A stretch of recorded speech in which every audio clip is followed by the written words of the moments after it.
Well,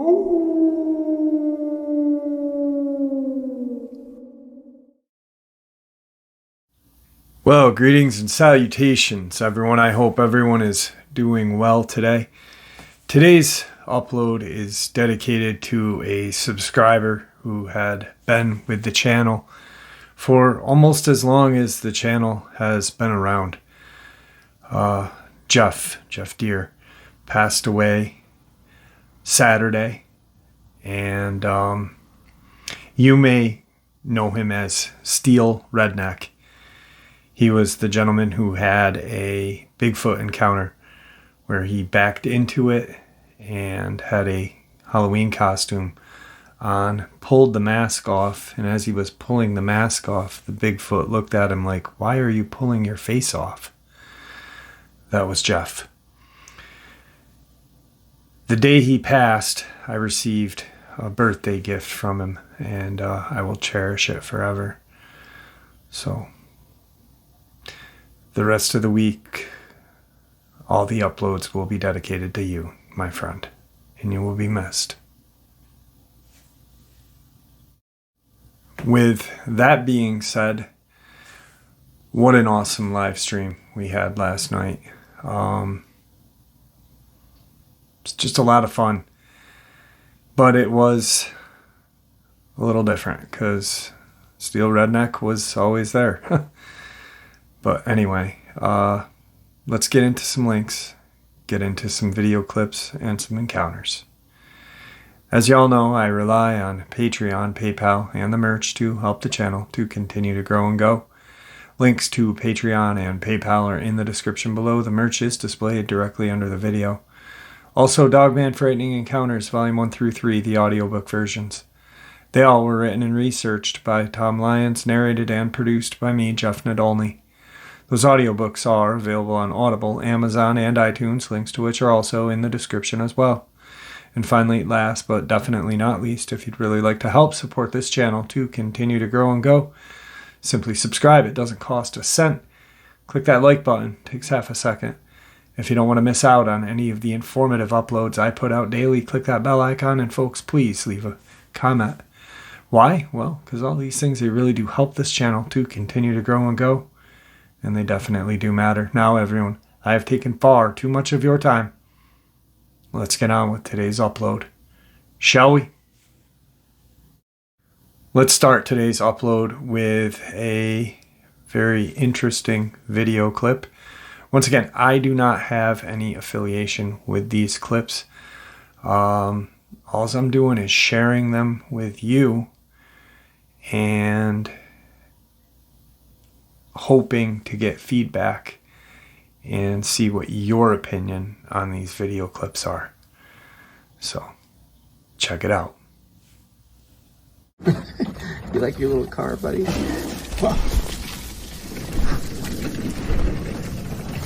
Let's get inside with the phone. You like your little car, buddy?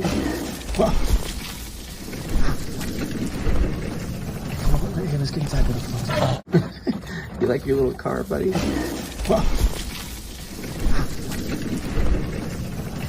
Let's get inside with the phone. Today's first encounter. I grew up in a very rural area, deep in the woods of Maine.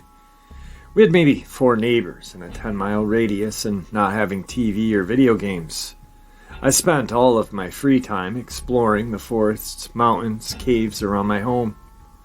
On my 12th birthday, myself and a group of friends got together to celebrate. There was a mountain in the forest near my house, and half of the group of kids wanted to go to the mountain and play manhunt, which was a version of tag in which 2 teams split off, one hiding while the other team searched for them. When found, they had to be tagged, and then they would be put in the dungeon of the captured team on the other side of the mountain. I'd like to preface this by saying weird stuff had happened on this mountain in the past. I could sometimes hear flutes and drums in the forest while on it, and even brought friends up without telling them, and they'd get creeped out saying, "Oh my God, do you hear that?" Other times I would get a weird feeling, nothing scary, just that maybe I shouldn't be there. So half the friends didn't feel like playing on the mountain. I'm really not sure why. So in mid-afternoon, the rest of us hiked into the forest and set up our respective camps on each side of the mountain. We established a perimeter for playing, and my team was given 5 minutes to hide. Knowing the mountain better than anyone, I chose the best hiding spot. It was down the mountainside where this triangle of rock jutted straight outward. Picture the rock in The Lion King where baby Simba is first presented to the world.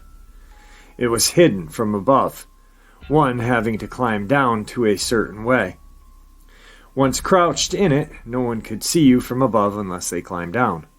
From below there was maybe a 20-foot drop, and no one could see you there either unless they went a good distance away from the mountain and could see it as a whole. Several minutes go by, I heard my friends laughing and running, getting discovered and tagged. But at some point, all the sounds stopped. At first I chalked it up to everyone being found and me being the last one left. But all the sounds had stopped. The birds had stopped chirping, the insects buzzing, and the wind in the trees had completely ceased. It was so quiet that my own breath seemed loud. I remember thinking, this is weird. Then this monstrous growl erupts over my head. I'd never heard anything like it. It was like a lion, but different, more guttural, and it sounded like the animal was huge. I thought maybe a mountain lion. Either way, I was frozen with fear and dread. The sound came from right above me, but I had heard no footsteps on the rock. I got the feeling that it knew right where I was. I couldn't drop down or go up. I was trapped. The thing growled again, and always, being pretty brave, stupid kid, I jumped up from my hiding spot, screaming bloody murder and flailing my arms like a nut job ready to haul ass away from this creature, all the way to the other side of the mountain. But nothing was there. Given the very short time had passed since I heard the second growl, it would have been impossible for whatever to just disappear completely out of sight. This side of the mountain was a bald rock. As soon as I went back up, all the sounds returned, and I now heard my friend screaming my name. I ran through the trees to the other side of the mountain where all my friends were gathered together in some distress. My friend said, "Where the heck were you?" Apparently, I was very angry and worried. "Hiding," I told them, confused. He proceeded to tell me that they had been yelling my name for 10 minutes because weird stuff was happening and they wanted to go home. He thought something bad had happened to me. The mountain's not that big. It would have been impossible for me not to hear them, especially since they were combing the entire mountain calling my name. I knew something was off. "What weird stuff?" I asked. They pointed to the trees surrounding the perimeter of the mountain. Some of my friends were very agitated and stressed out, sitting on their haunches and looking scared. I saw why. In the trees, 5 to 6 mist-like shapes, about 3 feet tall, 2 feet off the ground, whitish smoke, in the shape of a lemon. They would disappear and then reappear closer to the mountain. I watched, mesmerized, as these weird little clouds got closer and closer, until they were right at the base of the mountain. Then my friend, a girl, screamed something like, "They're coming for us!"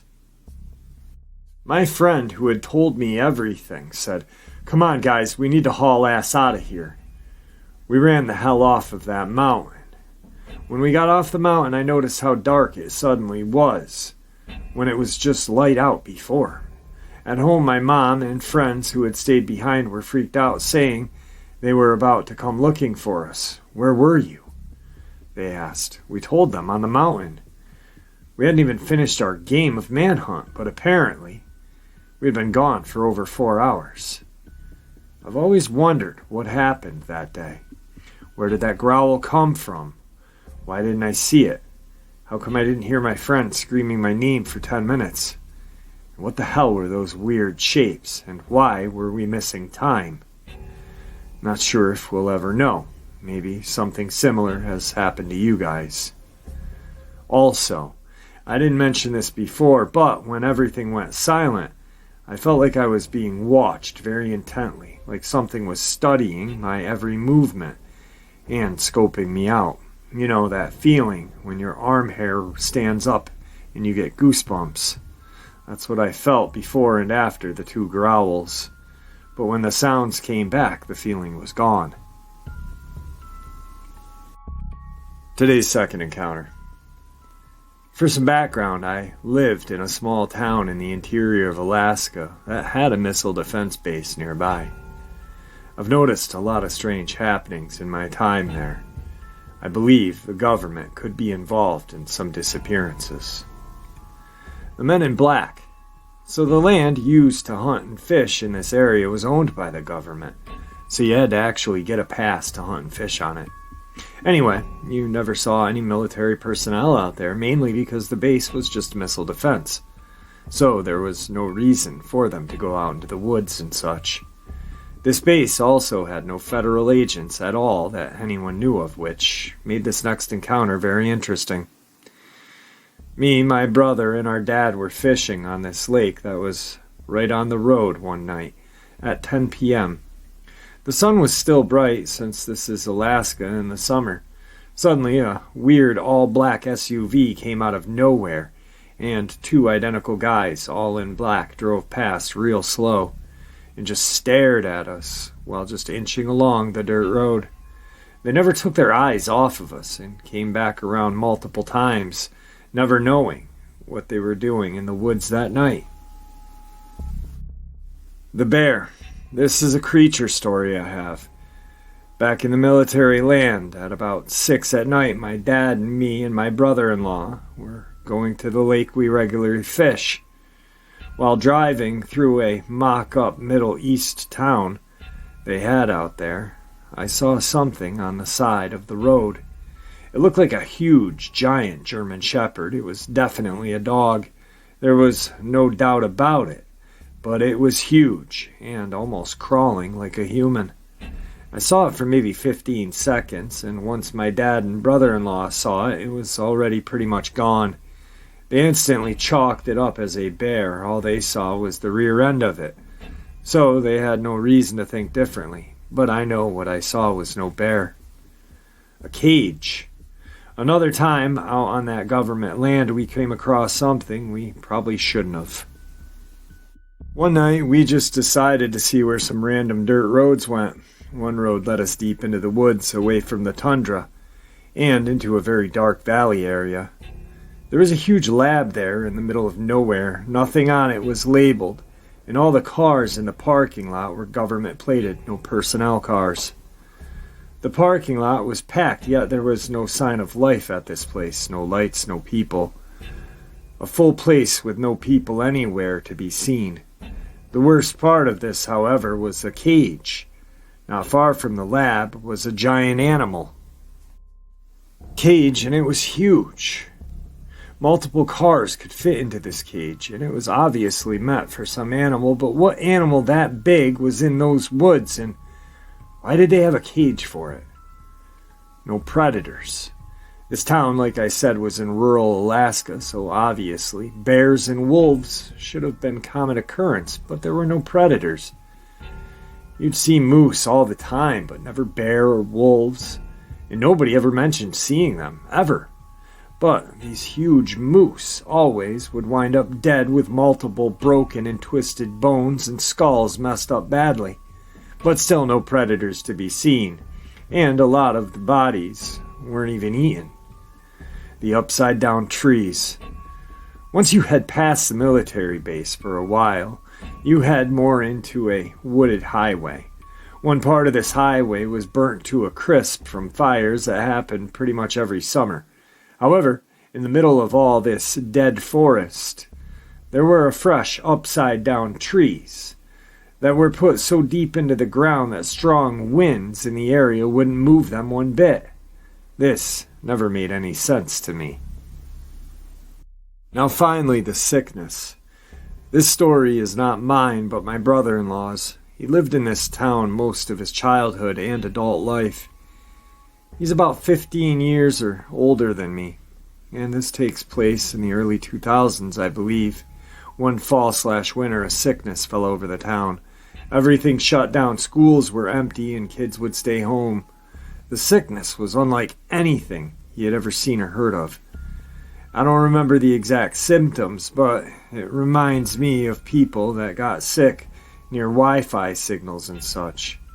He said everyone had it, and it was crippling, but for some reason, none of the military personnel would be getting it when they came to town for groceries and such. Then one day, like literally in one day, it was gone. Everyone felt better and nothing was wrong anymore. It was as if it vanished into thin air. He believes the military or the lab in the woods had something to do with it, and he stands by it to this day. I've lived in the Alaskan Triangle and saw my fair share of things and heard about many missing people, and found many abandoned houses where the residents just disappeared into thin air. Something is going on in rural Alaska, and it's terrifying and dangerous, and should not be taken lightly. I plan to go back and find more information, and I want to find out what's happening out there. Just so you guys know that I'm not lying, the town's name is Delta Junction, Alaska, and the base is Fort Greely. Today's third part of the upload. I have two things that I really need to get off of my chest. I'm an experienced outdoorsman. I live in the mountains of northwest Colorado. I've worked as a fishing guide and spent many nights camping in the backcountry. The area I live is surrounded by national forest. Having lived in several cities, I've always been more comfortable in the woods than anywhere else. Spent weeks fishing, hiking, camping in the remote areas of Colorado, Wyoming, Montana, and Idaho. Encountered many black bear, a few grizzly. Mountain lions are elusive, so I've only seen one. Occasionally see fresh tracks, and have had that feeling of being watched. Only been scared a few times in the woods. Only twice have I been terrified, have no good explanation for either one. Decided to go on an afternoon hike. I like this particular trail where I park about 6 miles from home. Parked and saw one other truck. Drank some water, ate a sandwich before locking everything in my truck, including my gun and phone. Intentionally traveled light so I could move fast. Only planned about 30 minutes in, 30 minutes back. Wearing running shoes, shorts, t-shirt, and a bright yellow baseball cap. Notably, that hat is so obnoxiously bright that friends say it probably scares the fish. I begin running around 2 p.m. as the first few miles are relatively flat. Trail follows a creek that flows off a mountain through a canyon. There are several trails that branch off heading up into the mountains. Prefer a particular trail that follows the edge of the canyon with the creek flowing below. It's absolutely gorgeous. Before the trail gets steep, it takes you through a large aspen grove. There is a point about 30 minutes in where I plan to turn around. Trail becomes increasingly less worn and more difficult beyond that point. Hiked the area many times. Something felt off this time. Didn't feel normal. Moved through the aspen grove before taking a steep trail up the mountain when I got a strange feeling. Stopped and noticed it was quiet. Something made me look up the mountain to the right, to a point several hundred yards above. Noticed a large granite rock formation. The area is off the trail, so I'd never looked there before, though I saw movement. Probably a black bear, as they're common. Curious, I pressed on. Definitely not scared at this point, but noticed the silence. Continued hiking and reached the point where I planned to turn around. Decided to hike further, hoping to see what caught my eye earlier. Trail becomes overgrown and harder to follow at this point. Had been further than this before, but never off the trail. Noticed an aspen tree bent over the trail had been uprooted and broke off. The tree was green, so that was odd. Could have been a lightning strike, but wasn't clear. Walked maybe another eighth of a mile, then took the right off the trail heading in the direction of the granite rocks. Wasn't concerned about getting lost, since it's easy to orient myself with the canyon and creek. Hiked off the trail, up towards the large meadow with many granite boulders. Reflecting on it, something was compelling me to go to that meadow. Climbing, scrambling uphill to get where I could sit, I got to the meadow and noticed the rocks. Looked like granite fortress. Sat down on a log, enjoying the scenery, looking down into the canyon at the creek below. Meadow and rocks were behind me. Looked around and didn't see any animals. Suddenly I noticed it was dead quiet. It had been a sunny, warm day with birds and bugs everywhere. Wasn't scared yet, but noticed the extreme silence. Could hear the creek before, so it wasn't as startling as now. Began taking off my running shoes. Notably, as this isn't something I normally do, since I have permanent nerve damage to my right ankle. I walk/run with a limp and sometimes wear a brace. Remember it feeling like my feet were burning. Wasn't practically hot, not over 70 degrees. This was becoming unnerved by the dead silence and started tying my shoes. This is where things turn weird. Clearly heard my dad call my name, my first name. The voice was loud and came from behind me. I talked to my father earlier in the day. He was at his home in Georgia. No way he was calling from the rocks behind me. Immediately became overcome with fear. Difficult to describe how overwhelming. Began sweating and shaking. It was like knowing a lion is stalking without seeing it, but more terrifying. Definitely not screwing around at this point. Stood up and turned to look behind me and saw nothing but the large granite rocks. Started hauling ass down the hill toward the canyon and trail below, absolutely terrified and feeling something was chasing me. Literally stumbled, fell, and rolled down the mountain, stood up, and couldn't recognize anything. Everything looked completely different. No canyon, creek, or trail. It was cloudy, and I wasn't in the same place anymore. At this point, I started hauling ass in what I thought was the right direction. Eventually, I found the trail and recognized my location. Sprinted through the aspen grove back to my truck.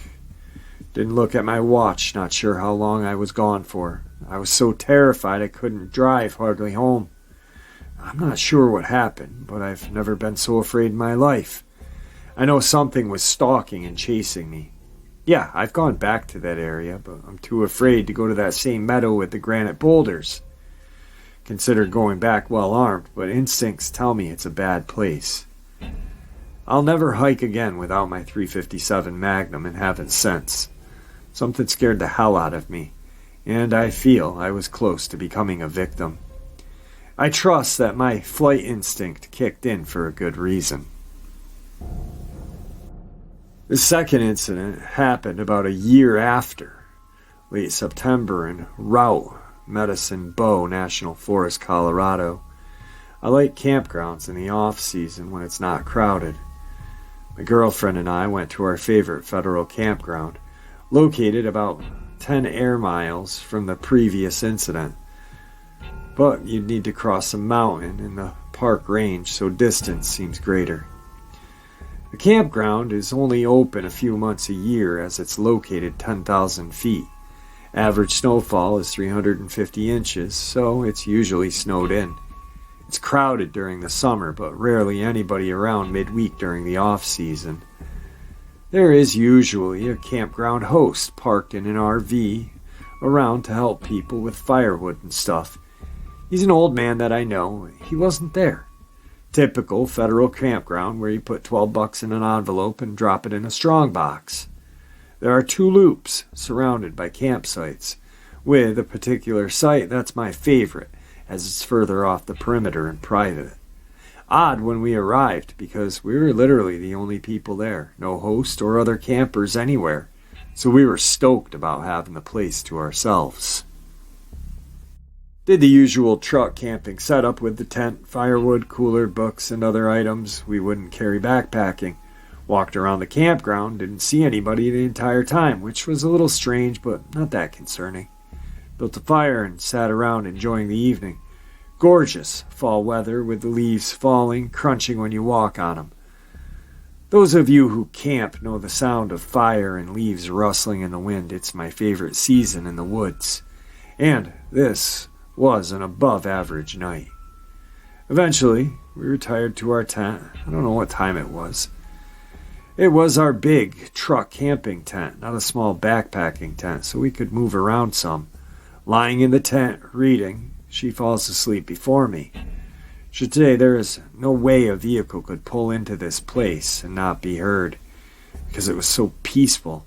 Listening to the leaves blow and thinking about what a privilege it really is to be here. Wide awake and not tired enough to sleep, got up a few times to check the fire embers. Sometime, probably after midnight, I'm lying in my sleeping bag, and I hear something. Walking around. Now there are deer, elk, moose, mountain lions, and bears moving around in the fall, so I wasn't immediately alarmed. No grizzlies in Colorado since the 70s. At least, that's what most people think. Some scientists disagree and say there may be a few remaining in the San Juan Mountains. Black bears don't scare me unless they're acting aggressive. Familiar with a bull moose in the area that I've seen for years. Stopped reading and listened carefully. I could hear the leaves blowing, but also something walking on the leaves. It was getting closer to the tent when I realized that it was bipedal. Immediate fear was different from what I described in the previous incident where I was shaking, sweating, and fleeing. Remember my heart racing and running for my life. This time I froze. I couldn't breathe. Heart beating out of my chest like I'm hiding. Trying not to move or make a sound as I hear it walking around the tent. Unmistakably walking on two legs because of the dry fallen leaves make every step sound loud. Never considered waking my girlfriend. Terrified in the calm rather than panicking way.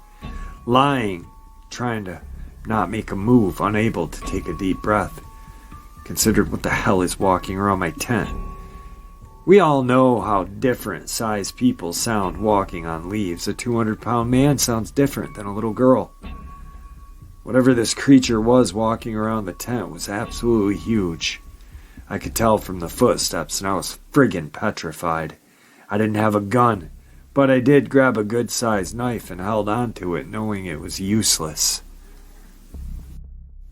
Now this is where everything gets terrifying, as if it wasn't enough already.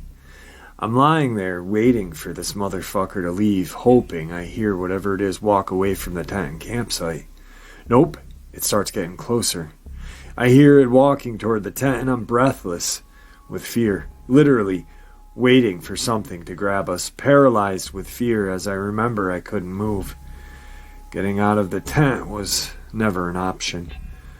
The moon was relatively full, so when it approached I saw a huge shadow of a creature standing up through the fabric of the tent. I could hear it breathing on the tent. It was standing directly above, looking at me through the tent. It was, without a doubt, bipedal. Stood over us for a few moments. Then I heard it walk away from the campground, back into the utterly vast wilderness.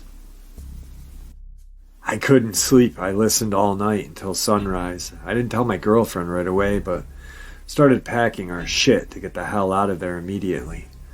Looked around and didn't see any footprints, but the leaves were thick on the ground, so it wouldn't be easy to see. Packing up, I noticed still nobody was in the campground. I know it wasn't a deer, elk, moose, mountain lion, or bear. Could have been a huge man, but where the hell did he come from and where did he go?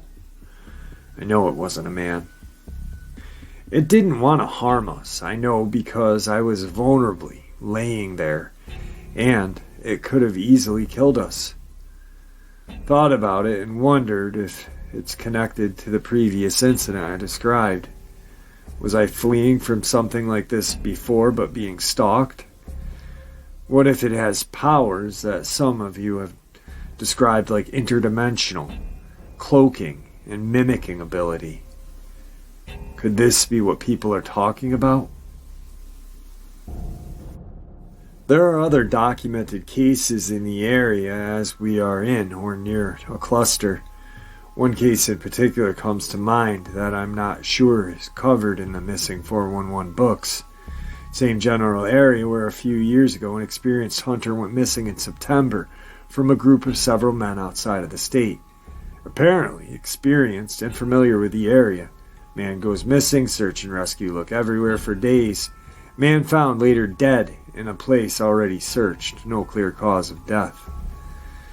I know one of the search and rescue people, and he said it was really screwy and weird since they had searched where they found him. Did this man piss off whatever was watching me? What the hell is happening? Finally, to give context on the setting, I'm not sure if some of you will say it was a man. This is a vast wilderness in one or more remote area of the lower 48. I encourage people to look at a map of Route Medicine Bow National Forest and the Zirkle Wilderness. This particular campground is isolated. There is an approximate 3/4 mile drive down a dirt road off a main road to the campground, so you hear vehicles approaching. There is nothing but vast, expansive wilderness in the direction from which it came and went. I'm increasingly thinking that this incident is related to the first. I saw some strange things in the woods, but wasn't at any point in fear for my life, but twice. I'm 54 and spent most of my life exploring back country without anything too frightening happening until about 3 years ago. It's alright if you don't believe me or offer an opposing point of view. I'm not trying to convince anybody of anything. Lastly, this wilderness isn't like Georgia or Ohio, where you will eventually run into civilization if you keep walking in any direction. You could walk for weeks and many miles without seeing anything but backcountry. Today's fourth and final encounter. A few years back, after a divorce, I ended up homeless and living in an RV for about a year. I was offered a job 3,000 miles away from my ex, and it seemed like a good idea at the time. So my 2 dogs and I started driving west. In western New Mexico, outside of Albuquerque, we stopped at a native casino and RV park for the night. It was a very nice park. The bathhouse was huge and meticulously cleaned. The sort of place where tourists weren't allowed to feel uncomfortable while camping next to miles of wilderness in the middle of a reservation. I was just glad they didn't turn us out for being in a 40-year-old small RV other parks have had. Turns out RV living is only okay if it's obviously a choice instead of a need. The next morning I checked outside my door before letting my 2 dogs out. There are a lot of things that would be happy to snack on a toy poodle. Sure enough, a coyote was exploring the area. I'm used to East Coast coyotes that will take off as soon as they see you're a full-size man. So I hopped out, left my pups locked up, and made sure I didn't make eye contact as I went towards the bathhouse. I nodded and greeted him politely as I went by. He was still there when I came out. I told him I'd appreciate it if he gave us some space so my kids could come out for their bathroom breaks before we got onto the road. He huffed at me and started walking down the dirt road out into the bush. After a few steps, he turned and looked back at me, so I followed behind him for 30 feet or so. Just for the record, following a coyote into the desert at dawn probably wasn't the wisest decision to make. I was very careful not to leave the dirt road. There was a natural clump of 3 boulders about 10 to 12 feet tall within easy eyeshot of the casino. The coyote calmly walked around those rocks, and then from the other side, moving at the same casual pace, came an older native gentleman. His hair was in braids to his waist. He was wearing old jeans, blue gingham shirt, and a woven hat. He tipped his hat at me and kept walking east, out into the bush. That was when a raven I hadn't seen started laughing at me from atop of the tallest boulder. The bird took off flying east, and in the light of the sunrise seemed to shift from black to white to orangey red in color. I wished them both a kind day, hoofed it back to the park, and broke camp in record time. Ravens and crows followed me for the entire time I lived on the West Coast. Even when I'd walk to work, there were 3 that paced me every day. Now that I'm back on the East Coast, I kind of miss them. Alright guys, some very horrifying encounters with some very creepy info. Let's get into the final couple of video clips. The first video clip reminds me of a subscriber who had a fascination with large arachnids. Thunderbolt. Haven't heard from him in a very long time either. I hope they're okay. But I saw this video clip and I instantly thought of them. Those of you who know who I'm talking about will automatically understand why. This thing is just strange. And is it real or what is it? I don't know. I hope it's not real. Check it out.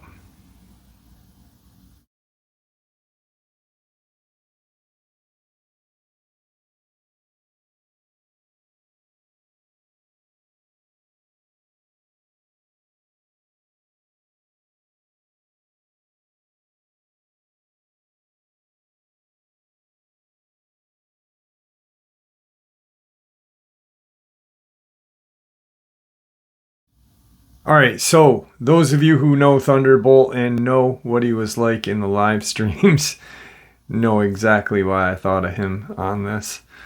This next video clip is a photo taken and enlarged numerous times of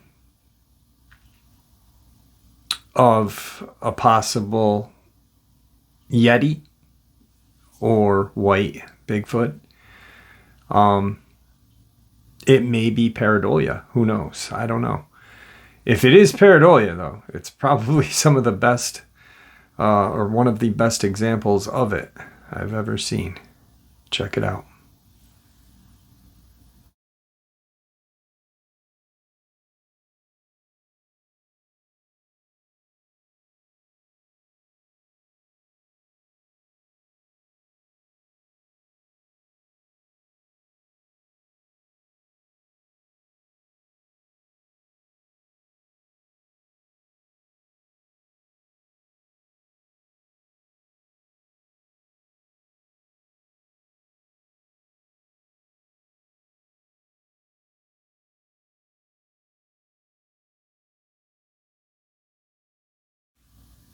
All right, folks, that is the last video clip of the day.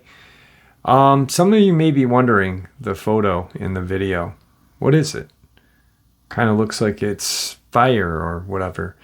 That's a photo taken from a subscriber out of Tennessee. She took that photo of a Dogman in the woods behind her home.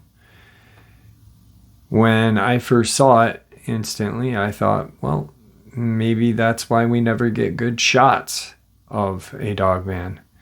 Is because some maybe magnetic pulse, infrasound, whatever you want to call it, screws up cameras. Even old ones. So I know that sometimes in the paranormal investigative world, every once in a while a old Polaroid messes up and you get nothing. So even on old equipment, things happen. Unexplained. Anyway. Guys, thank you for supporting this channel. Your support is what makes this channel so special. All of the response last night on the community post to me letting you guys know that Jeff passed away was just truly emotional to see. You guys are this channel, and it is amazing. Please stay safe, happy, healthy, and ever vigilant, keeping an eye on your pets, your children, your friends, and loved ones. And with that being said, God bless you all.